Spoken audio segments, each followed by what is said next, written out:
Doctor যদিও বলে যে আমি সেবা দিই, কিন্তু ভিজিট তো নেয় না, নেয় না? হ্যাঁ, নেয় ভিজিট, ভিজিট নেয় না? তাহলে এটা সেবা হইলো কোত্থেকা?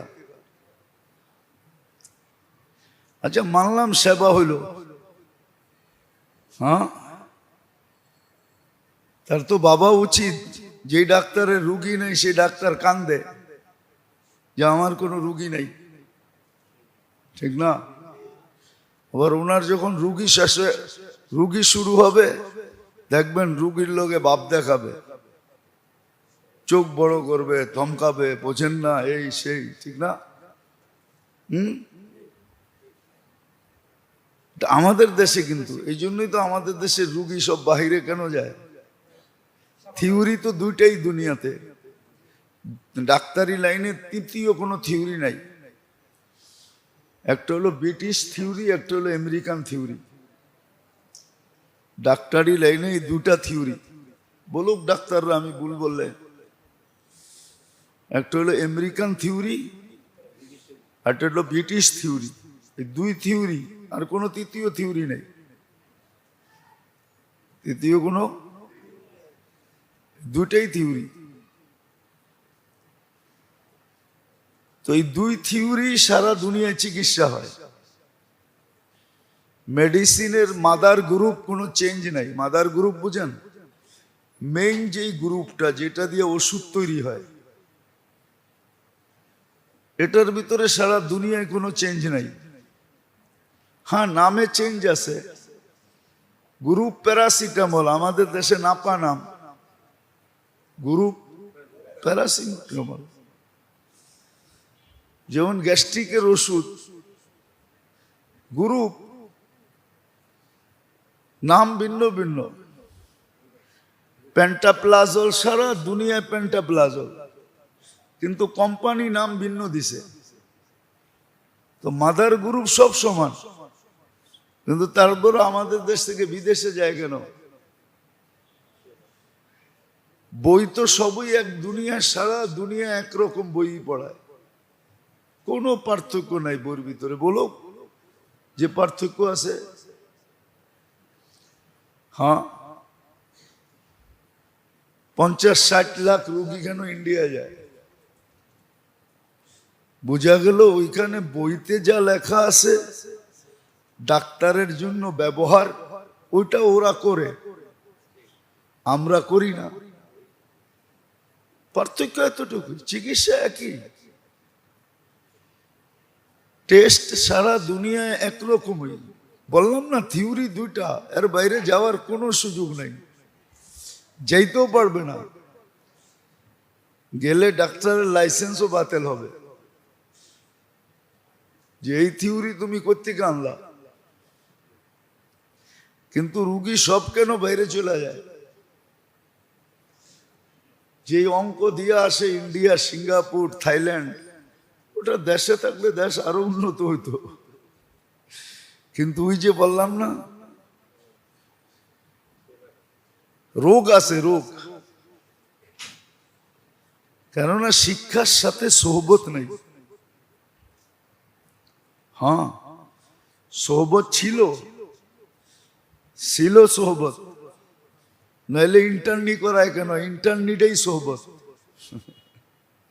ইন্টার্নিটা এটা সোহবত ছিল, সোহবত।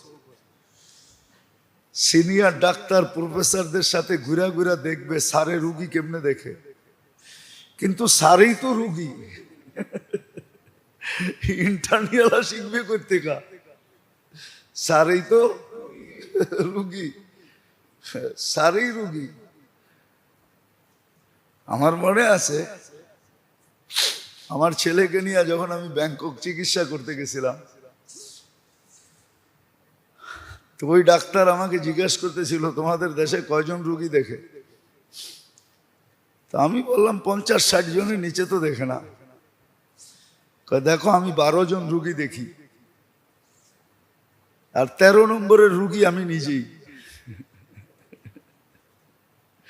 12টা রুগী দেখার পরে সে ভিজিট নেয় 5,000 বাত ভিজিট নেয় 5,000 বাত বামরুংঘাটে।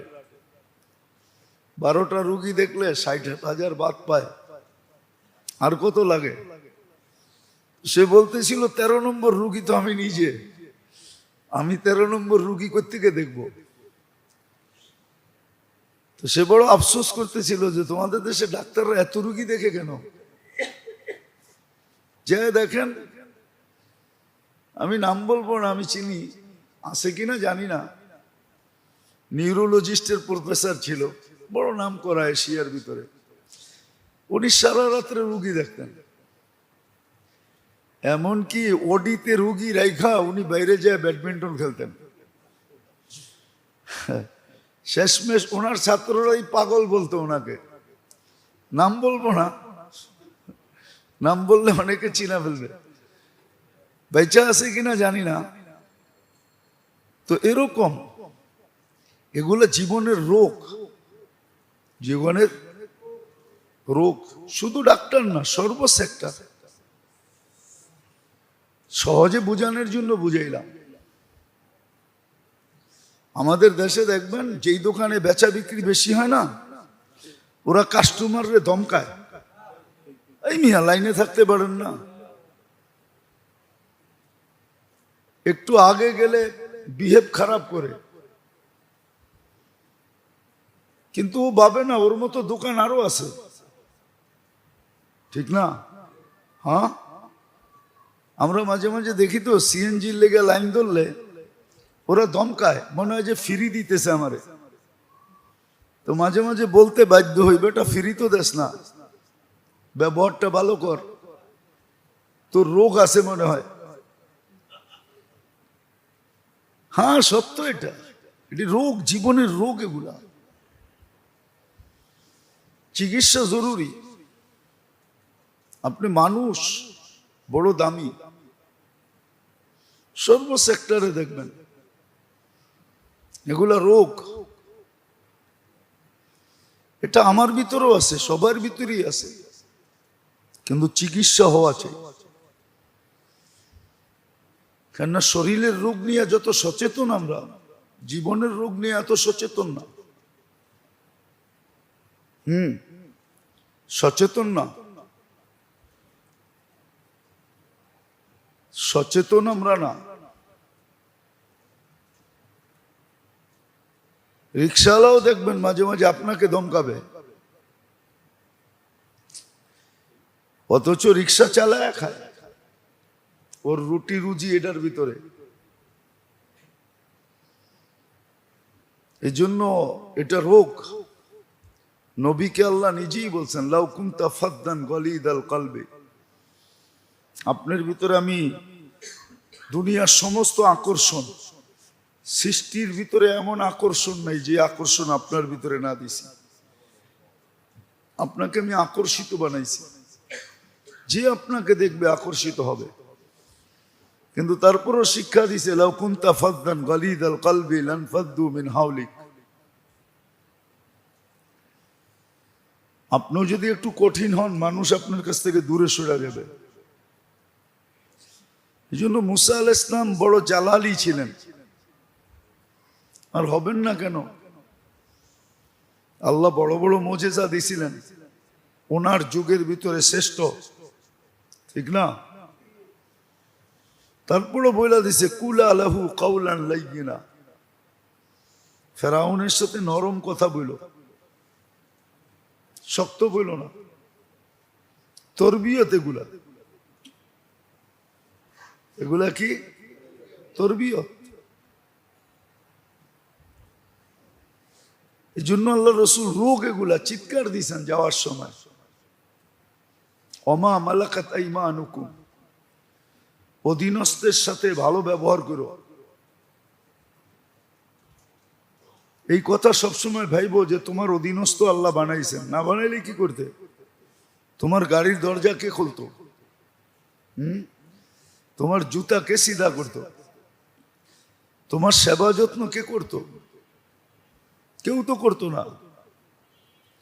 তোমাকে এমন অ্যাবিলিটি দিছি যে তুমি 10 জনকে কর্মচারী রাখতে পারো, বইলেই তুমি শক্ত ব্যবহার করো না। অধীনস্থর সাথে নরম ব্যবহার করো, এগুলো সব রোগ। আর এই রোগের উৎপত্তি স্থল আছে, কোত্থেকে উৎপত্তি হলো এটাই দেখাইতেছিলাম। এগুলো জীবনের রোগ। হ্যাঁ, রোগ হওয়ার কারণেই সংসার অশান্তি। বলে না, সংসার অনেক টিকাইতে চেষ্টা করছি, সংসারটা টিকে নাই। না, রুগী কেমনে টিকে? রুগী হইলে, এমন রোগ যদি হয় যেটার চিকিৎসা নাই, তো মৌত অনিবার্য। তো সংসার টিকবে কেমনে? দুইজনই রুগী, জীবনে রোগ আছে এই জন্য টিকে না, নাইলে টিকবে।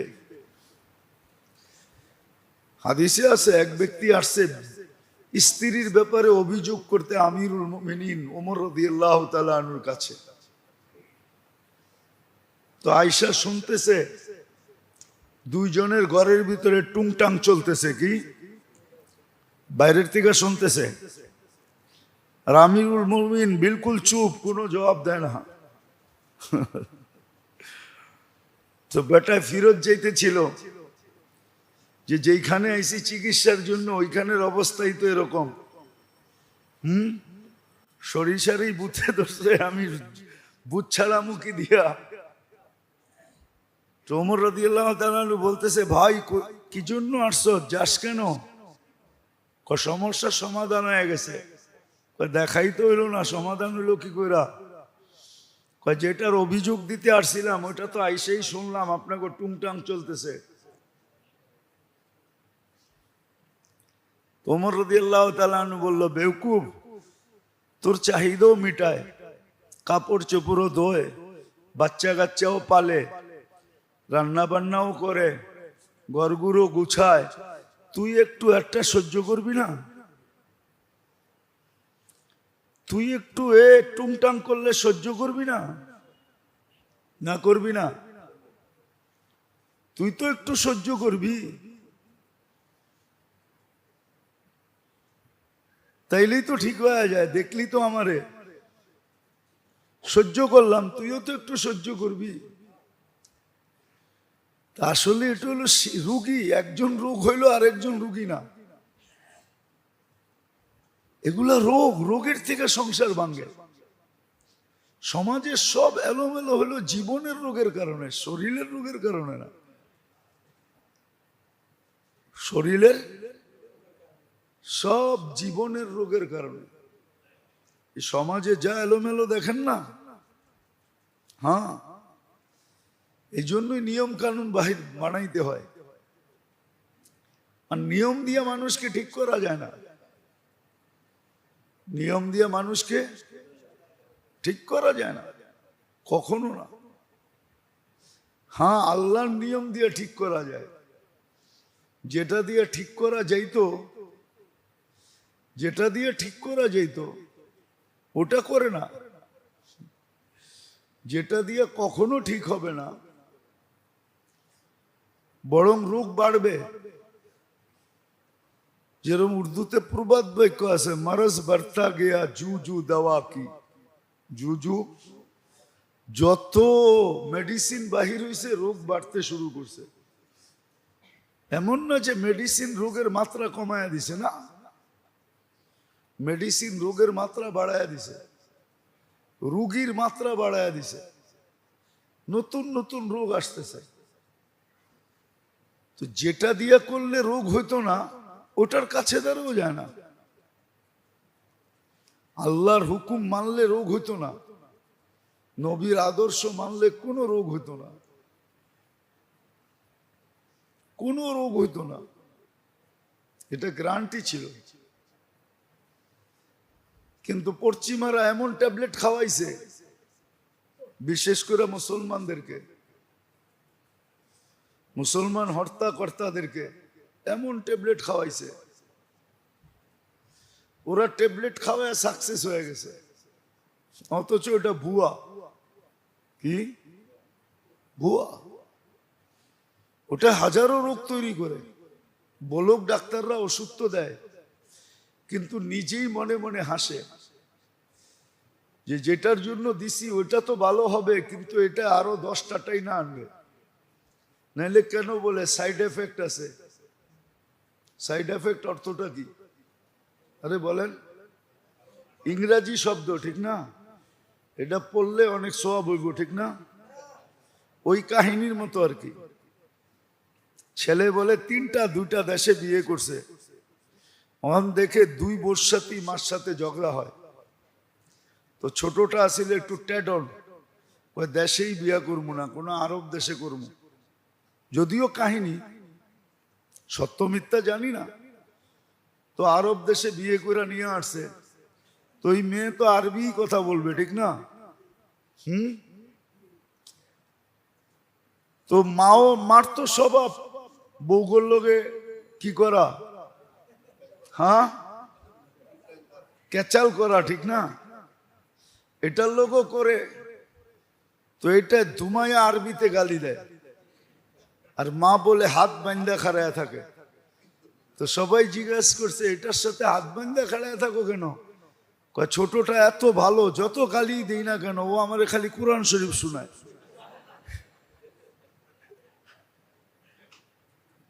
তো আমরা ইংরাজি শুনলে মনে করি কোরআন শরীফের উপরে।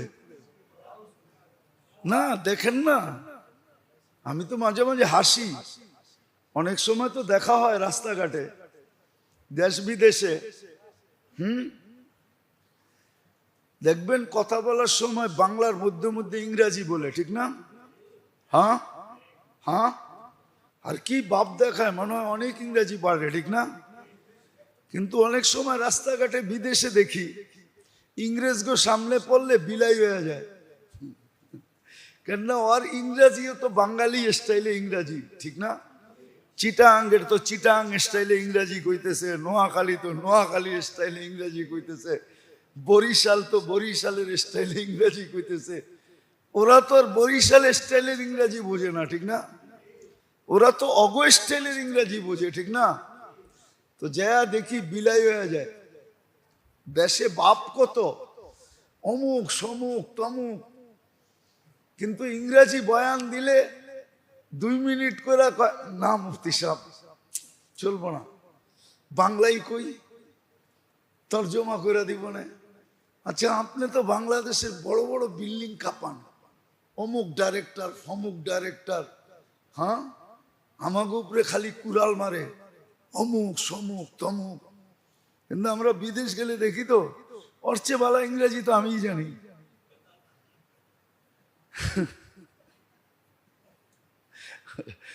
হাস্যকর কথা, লোকটা মারা গেছেন, বাংলাদেশ ব্যাংকের ডাইরেক্টর ছিল।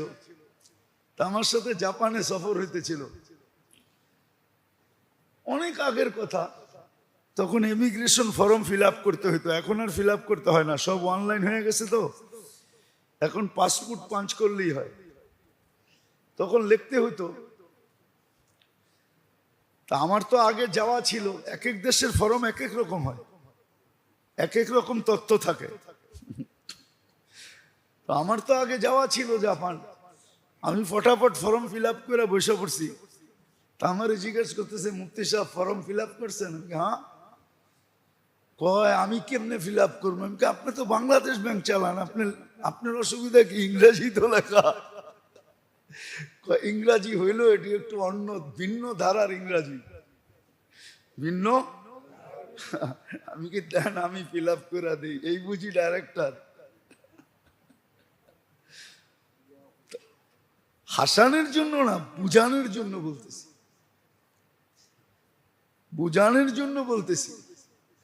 ইংরাজি শুনলে তো ওষুধের ভিতরও সাইড এফেক্ট আছে, একটায় 10টাকে টাইনা নিয়ে আসে।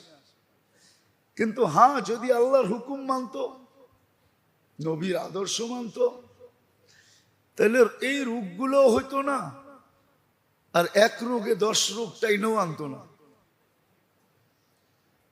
তখন সংসার কারো ভাঙতো না, কারণ সোয়াব দেওয়া আছে। যে স্বামীর কষ্ট সহ্য করবে সে আসিয়ার সোয়াব, আসিয়ার কাতারে উঠবে। হ্যাঁ, আসিয়ার কাতারে উঠবে। আর যে স্ত্রীর কষ্ট সহ্য করবে সে আইয়ুবের কাতারে উঠবে। সওয়াব দেওয়া আছে, তখন আর সংসার ভাঙবে না, সংসার ভাঙবে না, বরং আরো মজবুত হবে, বরং আরো কি হবে? আল্লাহর হুকুম মানে না, দুজনেই রুগী, তো সংসার টিকে না। মা বাবা আছে, তারপরে বাচ্চা এতিমের মতো। মা বাবা আছে কিন্তু বাচ্চা এতিমের মতো। এতিম যেরকম লালিত পালিত হয় এরকম লালিত পালিত হইতেছে, কেন দুজনই রোগী, শারীরিক রোগী না, জিন্দেগির রোগী, জীবনের রোগ। এরকম হাজারো দেখানো যাবে। এই জন্যই বলছিলাম যে আমাদের সমাজের এলোমেলো শুধু শারীরিক রোগের কারণে, জীবনের রোগের কারণে, শারীরিক রোগের কারণে না। বরং এটাই আল্লাহ রসুল বুঝাইছে। একদিন বলছিলাম মনে হয়, শারীরিক রোগের থেকে বাঁচা যায় যদি জীবনের রোগের থেকে বেঁচে গেল। জীবনের রোগ হাজারো শারীরিক রোগকে পয়দা করে,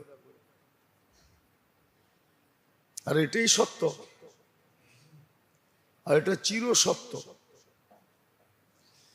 এই জন্য এটাই হইতেছে এখন, এটাই হইতেছে। কারো পৌষ মাস, কারো সর্বনাশ, কারো কারো সর্বনাশ। আবার গুড়া গাইরা ওনারও সর্বনাশ। যার আজকে পৌষ মাস, কালকে আবার তার সর্বনাশ। উদাহরণ দিলে বুঝবেন। আমাদের দেশে ঘুষের দুর্নীতির যে অবস্থা, তো আমলাদের পৌষ মাস, জনগণের সর্বনাশ, ঠিক না? হ্যাঁ, সত্য তো। আবার একদিন দেখা যাবে রিটায়ার্ড হওয়ার পরে ওনারও সর্বনাশ, ওনারও সর্বনাশ। অধিকাংশই অধিকাংশই অধিকাংশই নাম বলবো না, নাম বলবো না, নাম বললে চিনা ফেলবেন। রিপোর্ট আমাদের কাছে আছে। গ্যারেজে মৌত হয়েছে, গ্যারেজে, গাড়ির গ্যারেজের ভিতরে বাচ্চা কাচ্চা থাকতে দিছে। হ্যাঁ, আচ্ছা বলেন বৃদ্ধাশ্রমে কারা থাকে? হ্যাঁ, কিন্তু যা আল্লাহর হুকুম মতো চলা, নবীর আদর্শ মতো চলা, কিন্তু মানুষ এটা মাইনা নেয় নাই।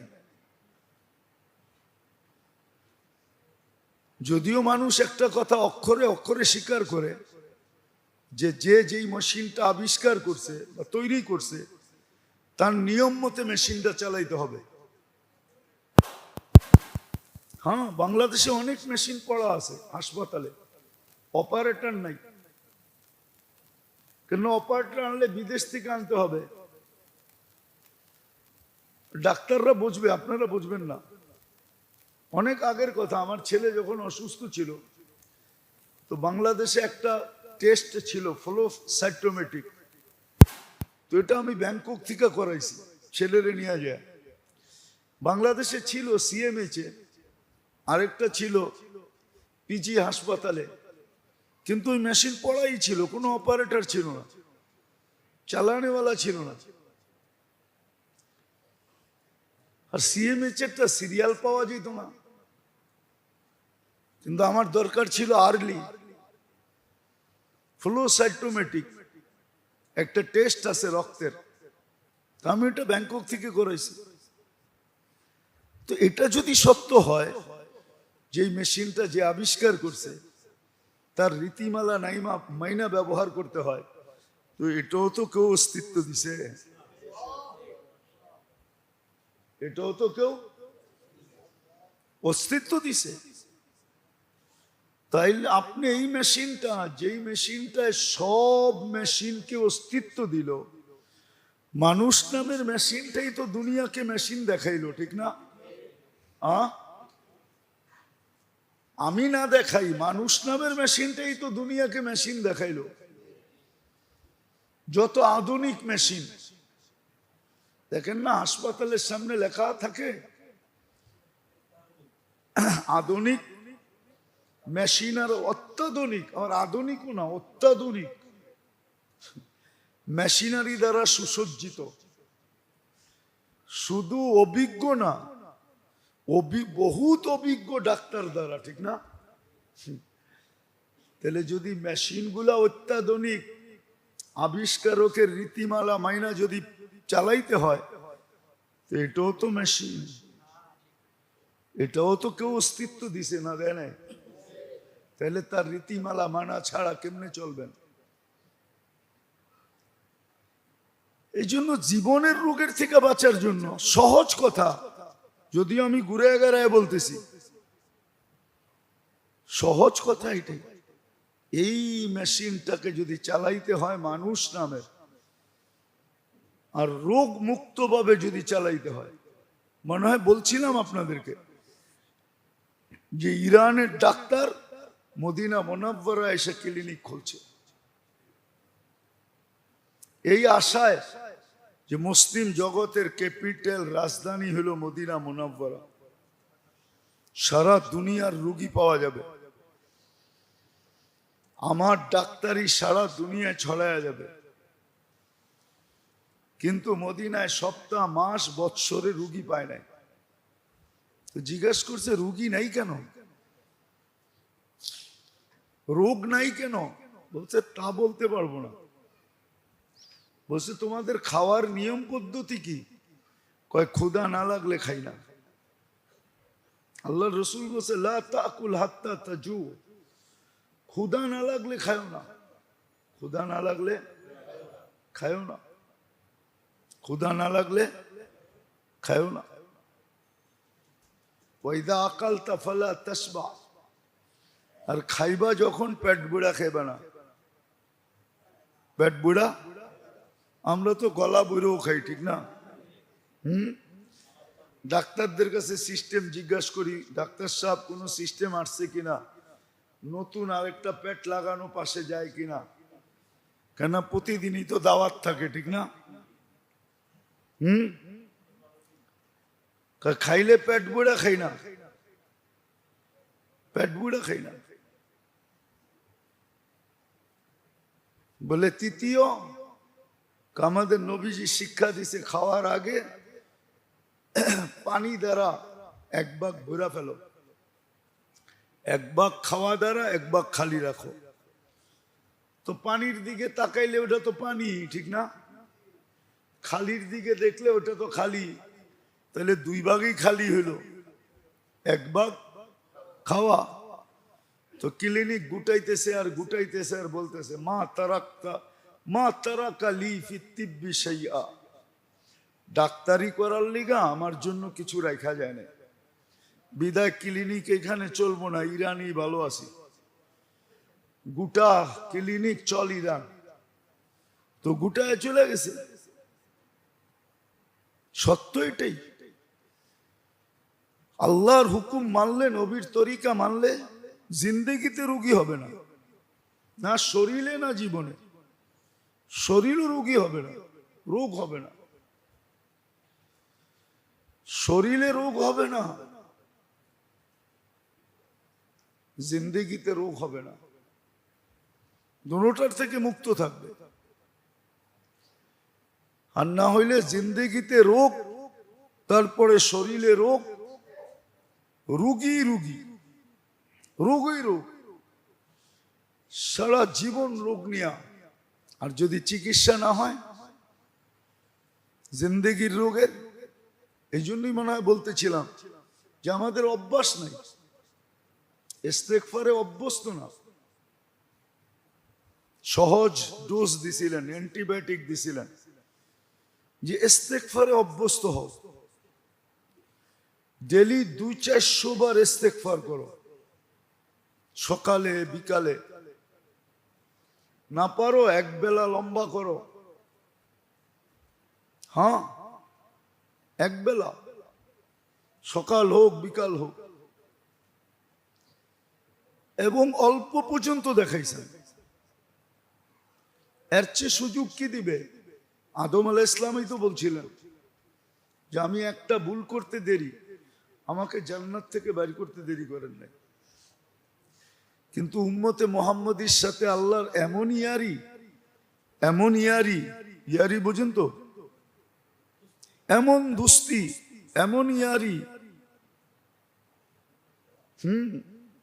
আমরা তর্জমা মোহাব্বত দিয়ে করি, কিন্তু মোহাব্বত উর্দুতে আলাদা শব্দ, ইয়ারি আলাদা শব্দ। এমন ইয়ারি, এমন দোস্তি, এমন প্রেম, এমন প্রীতি, এমন ভালোবাসা, এমন স্নেহ, এমন মায়া, এমন মমতা। আর যদি গ্রাম্য শব্দ বলেন, আল্লাহর জন্য শোভনীয় না শব্দ, কিন্তু বুঝানোর জন্য বলতেছি, এমন পীড়িত,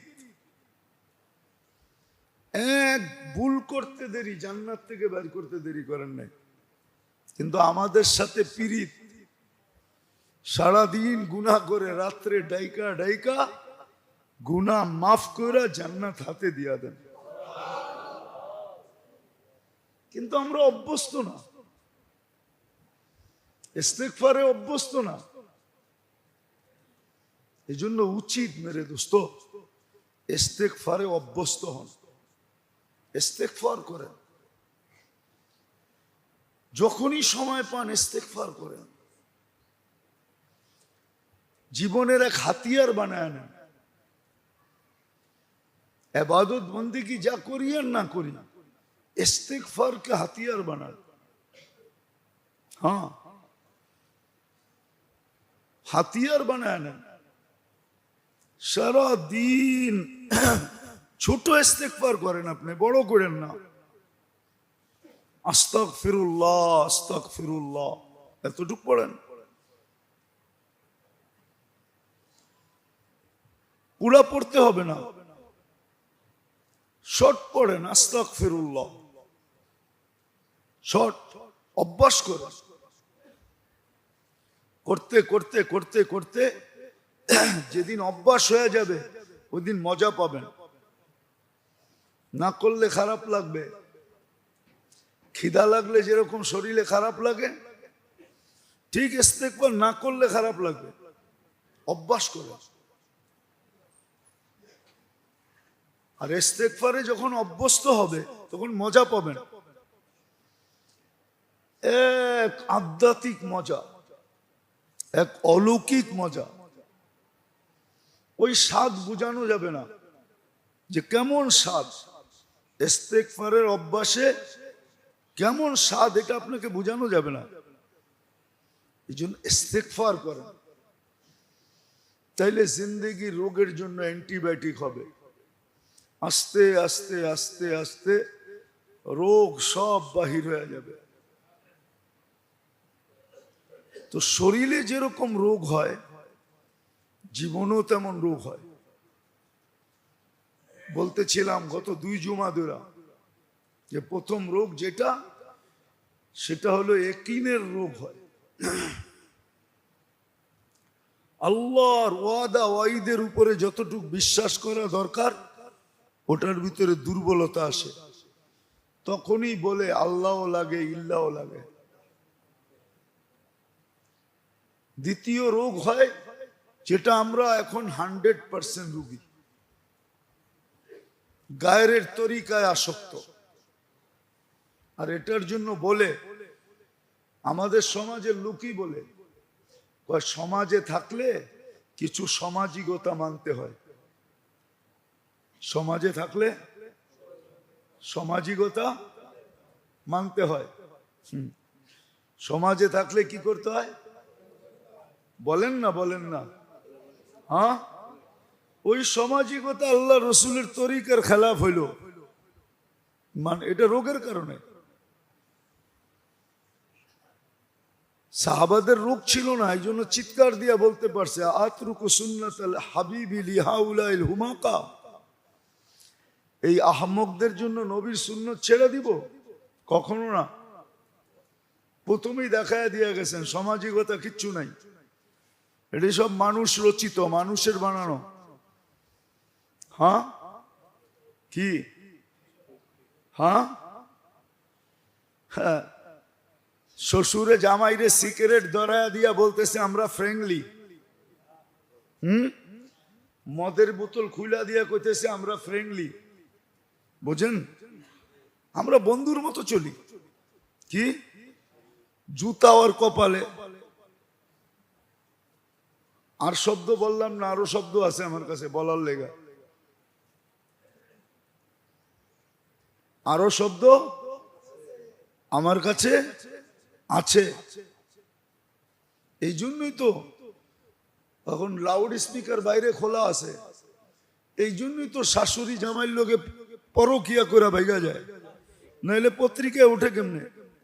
লজ্জা লাগে না? ফ্রেন্ডলি, উনি আধুনিক হয়েছে। সামাজিকতা মানে আমরা ফ্রেন্ডলি, মানে ইংরেজি একটা বইলা দিছে, মনে হয় যে একটা হাদিসে কুদসি বলছে আর কি।